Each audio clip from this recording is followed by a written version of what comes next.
It was a gloomy day, the kind that creeps up on you and leaves you feeling really tired in just a few minutes. Everything I thought I had under control turned into a mess. Now all I could do was wait, feeling nervous and wondering if the worst would happen. But I wasn't the type to dwell on my mistakes. I was raised to never give up. My old sergeant always told me that taking action is the best way to handle things. If I couldn't fix the situation, I could at least hold on to my dignity, even if everything was falling apart. I still had my pride. Luckily, I got some important info the day before, which gave me a bit of time to get ready. So there I was, sitting in my friend's car, hidden in a dark spot of a motel parking lot. I had heard my wife was coming that day, and I nervously watched for her red convertible. It didn't take long. She showed up. Right behind her was the guy she had chosen, an arrogant guy in a flashy car. He parked next to her, said a few words and went inside to check in. This was my moment. I slipped out of the car, approached hers, and got into the unlocked passenger seat. She gasped in shock. "Connor, what are you doing here?" Keeping my cool, I handed her a brown envelope and said, "Nothing much, just delivering the divorce papers to my soon-to-be ex-wife. Enjoy your time with the real man, and don't worry about coming home." Her face turned pale and she stammered, "No, you've got it all wrong. This isn't what you think. Let me explain. There's no betrayal," she promised. But I didn't want to listen. "I want to divorce Margaret. I don't care about you or that guy. I just want to get the room key for your little trip. Be with him if you want. I'm done." Tears started falling from her eyes. It was clear that her fantasy with her so-called lover was falling apart. Just then, her lover came back, proudly waving the room key. He saw me, confused, and asked, "Who's this? What did he do to you?" Calmly, I got out of the car, pulling a small plastic bottle from my pocket as I walked toward him. Margaret sobbed, "This is my husband, and he's divorcing me because of this." Angrily, the man shouted, "I'll teach him a lesson for thinking like that." He came toward me, but before he could do anything, I sprayed his face with a mix of water and shampoo. Blinded and furious, he stumbled back, screaming in pain. While he was disoriented, I took the next step in my plan. A homemade dart with 3 sharp points. I snuck up behind him and jabbed it into his backside, knowing it would stay there until a doctor could remove it. Leaving him behind, blinded by shampoo and with the darts stuck in him, I walked away as he cursed in pain. Margaret was still sitting in the car, sobbing uncontrollably. Without another word, I got back in my car and drove off. Whatever happened that day, one thing was clear. Their romantic evening was completely ruined. This was the beginning of the end for me. My name is Connor Smith. I'm 42 years old, married to Margaret, who is 40. We have 2 children, Emma, who's 12, and Estelle, who's 9. We've been together for 20 years, 16 of them in marriage. On the surface, we had that perfect life. A stable family and a cozy home. But happiness, we never truly had it, in my opinion. Most of our problems in the marriage stemmed from Margaret's mother. She wasn't a monster in the literal sense, but her cruelty was relentless from the moment we met. She made it clear she had no sympathy for me. It all began with what should have been an ordinary family dinner. What I thought would be a friendly gathering turned into an interrogation. After a barrage of questions, Margaret's mother announced, "I don't like your name, Connor. It's such a common name. People from decent families don't name their children Connor, Kenny, Ronnie, Molly, Nellie, or Cindy." I sat there, shocked by her boldness. What surprised me even more was that Margaret and her timid father stayed silent as she insulted me. That's when I realized the problem wasn't just between Margaret and me. Her family would always cause trouble.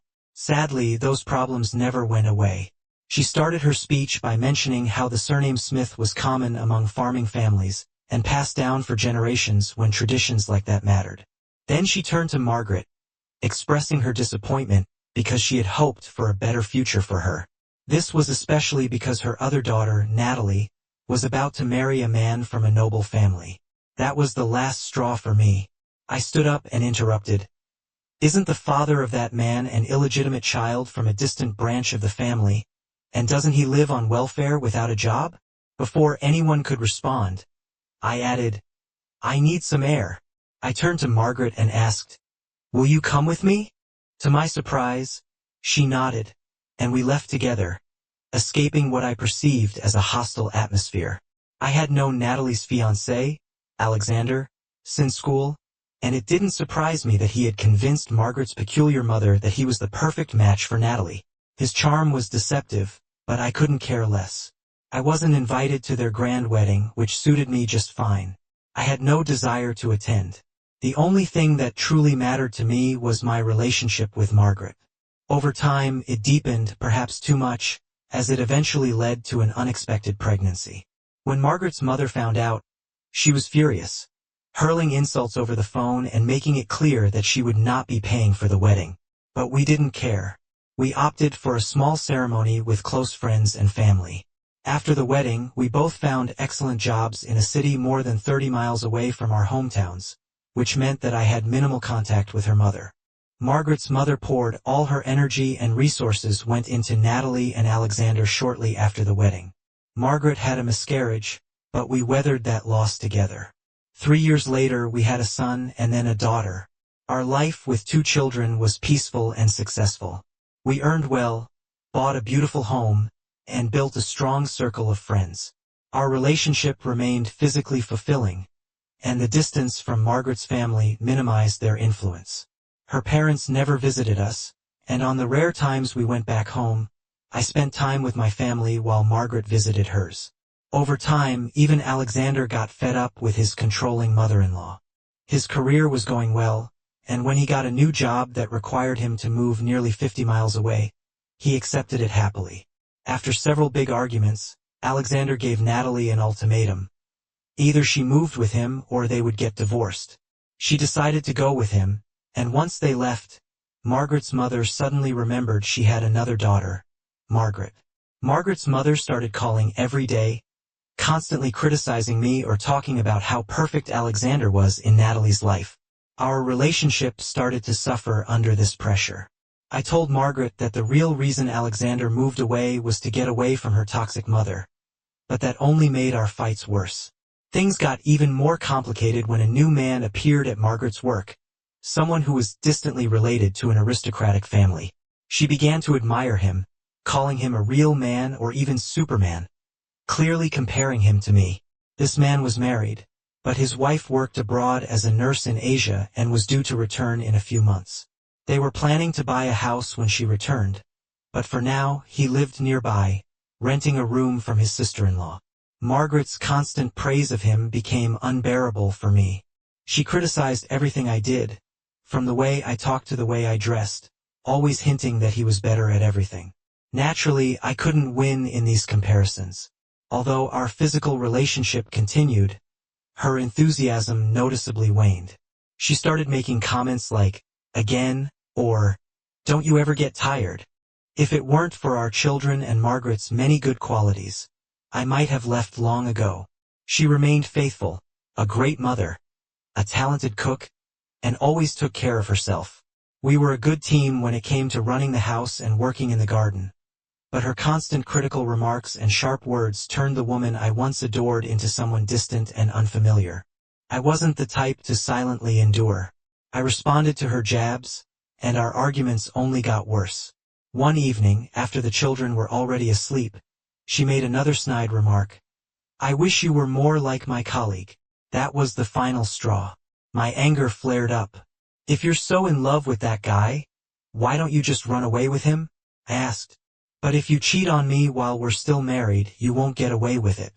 If he's bold enough to start something with you, I'll make sure he knows it won't come for free. Margaret exploded in anger, screaming, You pathetic piece of trash. How dare you think of me that way? You'll regret this. Mark my words. I calmly replied, Wouldn't it be better if he paid instead of you? She screamed at me in fury, but before she could insult me more, our 2 scared and crying children ran toward us. My focus immediately shifted to calming them down as best as I could. After her outburst of anger, We entered a 2-week stretch of cold silence. On the first weekend, she took the kids to her parents', and on the next we had guests Natalie and Alexander. While they were with us, Margaret played the role of a loving wife and behaved kindly towards me. But as soon as our guests left on Sunday morning, her attitude changed. As soon as we said goodbye to the guests, Margaret turned to me and said, "Don't think I'll be doing you any more favors." The situation only worsened by the day. By Thursday, I received an unexpected call at work from one of Margaret's colleagues. After introducing herself, she got straight to the point. "We've got a new guy in the office, very attractive, and now 3 of us, including your wife, are competing for his attention." We tried to remind her that she's married to a good man, but she didn't back down. Now she's boasting that she's won him over and is planning to meet him tomorrow at a motel. I thanked her for the warning and asked her to keep the conversation between us, so I could handle the situation myself. That evening when I returned home, Margaret seemed unusually cheerful, and I couldn't stop thinking about that phone call. I remembered something an old sergeant had once told me in the Army. He deeply admired the Apache warriors, who were known for their sudden ambushes. They would strike quickly and vanish into the desert. I wasn't one for physical violence, so I decided my best option was to use the element of surprise. Margaret once bragged that her lover had a black belt in some martial art, so I knew catching him off guard would be crucial. Ideally, I would have used pepper spray, but since it was illegal in our country, I had to improvise. After some thought, I settled on a small bottle of diluted shampoo. I tested it on myself and found it worked well. The sergeant had once talked about how much fear Apache arrows with barbed heads caused during the border wars. Even though I couldn't use a bow and arrows, his story gave me an idea. So, I headed to my workshop in the basement. I found an old dartboard and started working. I attached small sewing needles at an angle to the ends of the darts to give them a barbed effect. Pulling these darts out of soft tissue would likely require a hospital visit. I didn't test them on myself, so I hoped they'd work when needed. My plan was simple and didn't need any special tools. I planned to serve Margaret and her lover with divorce papers, temporarily blind him, and then stick one of the barbed darts into his backside. I figured he wouldn't want to continue the affair after that. The next morning, Margaret dressed provocatively, but I pretended not to notice. We had an ordinary Friday morning. Later at work, I swapped cars with my friend and colleague Eric, as we often did when he needed to use my larger vehicle. That morning, I stopped by the courthouse to pick up the divorce papers and filled them out during my work break. I was also able to contact the lover's wife, getting her email through a charity in Asia, and planned to inform her about the affair during my lunch break. I drove past Margaret's office and saw both her car and her lover's in the parking lot. It was clear they had lunch together and were heading to the motel. I bought a couple of hot dogs and drove to the motel to wait for their arrival. As expected, they arrived, and my plan unfolded exactly as I had envisioned. My time in the Army had not been wasted, and I mentally thanked that old sergeant for his valuable lessons. Around 5:30 that day, I got another call from the woman who had told me about Margaret's affair. She asked, "Were you at the motel today? Did you find what you were looking for?" I replied, "Yes, I was there, but it seems my wife and her colleague didn't like seeing me." I tried to lighten the mood by handing Margaret the divorce papers, but that didn't help. Her lover got aggressive, and I had to defend myself. Let's just say he's now nursing some injuries in the lower part of his body. I believe my wife took him to the hospital. In a dry tone, I added, "It wasn't exactly a romantic getaway for them. But yes, everything happened just as you heard. I have no reason to make this up." My wife still hadn't returned, so I suggested to the woman on the phone that she try to contact her directly. "Try calling her mobile," I said, adding, "but I can't guarantee you'll get the whole truth from her." The woman thanked me and asked for Margaret's number, which I gave without hesitation. I hoped their conversation would be civil. Then I sent a letter to the woman in Asia, the wife of Margaret's so-called real man, explaining the entire situation in detail. At 6 o'clock in the evening, Margaret entered the house, and I immediately knew she was furious. She glared at me and sharply said, "We need to talk right now." I was ready. "Did you get everything you wanted from your lover?" I said. But if you thought I'd stand idly by while you and he made a fool of me, you've gone mad. No, Margaret, I continued. I wasn't going to allow my dignity to be trampled on, even if he didn't physically harm you. You hurt him enough that I had to take him to the hospital, she said. And you'll pay for that. Actually, I added, we'll all pay for this. For adults and 2 children will share the burden of the chaos you've created with this guy. I concluded. And if you think his poor wife in Asia is okay after reading my letter, think again.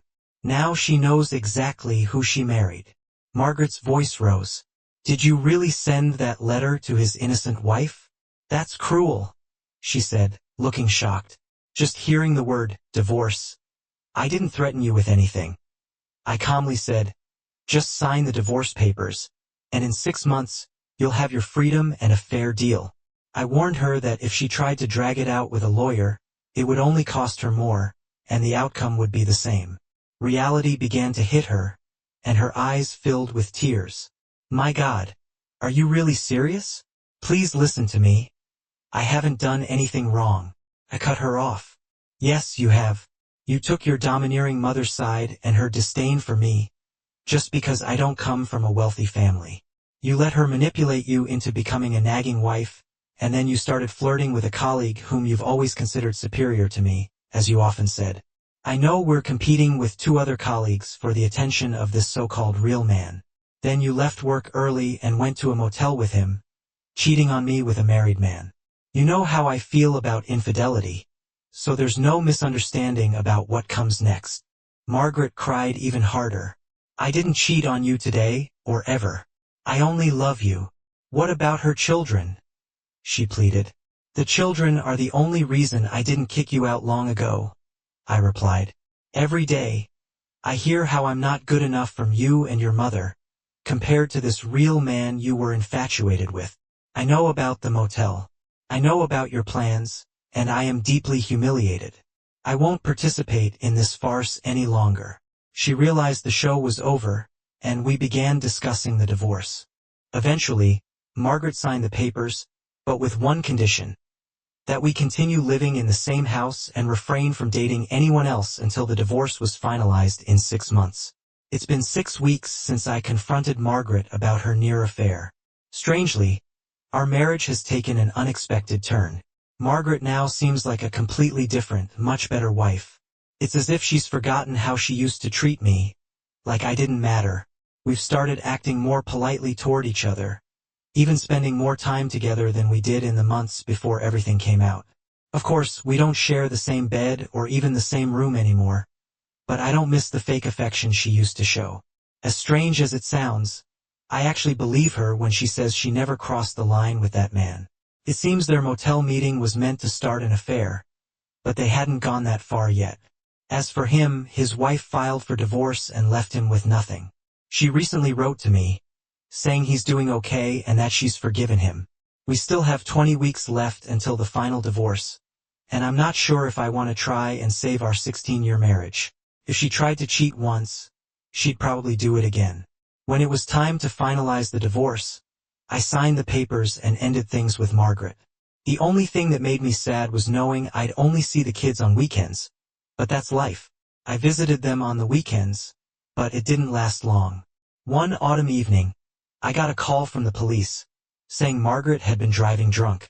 The worst part was that our kids were in the car, putting them in danger. After that, child services gave me full custody of the kids. As for Margaret, a year later, she was no longer the same person. She spent the whole year spiraling into heavy drinking, punishing herself, and in the end, my revenge wasn't even needed. Second story. I'm a 25-year-old man, and to keep it short, I loved a girl for 3 years, believing she loved me back. I gave her my heart and did everything I could to support her. She pretended to love me, used me, and even accepted my wedding proposal while knowing she had no intention of marrying me. When she no longer needed me, she cheated on me, insulted me, and made fun of me. She even took my wedding ideas and used them for her wedding with a guy she cheated with.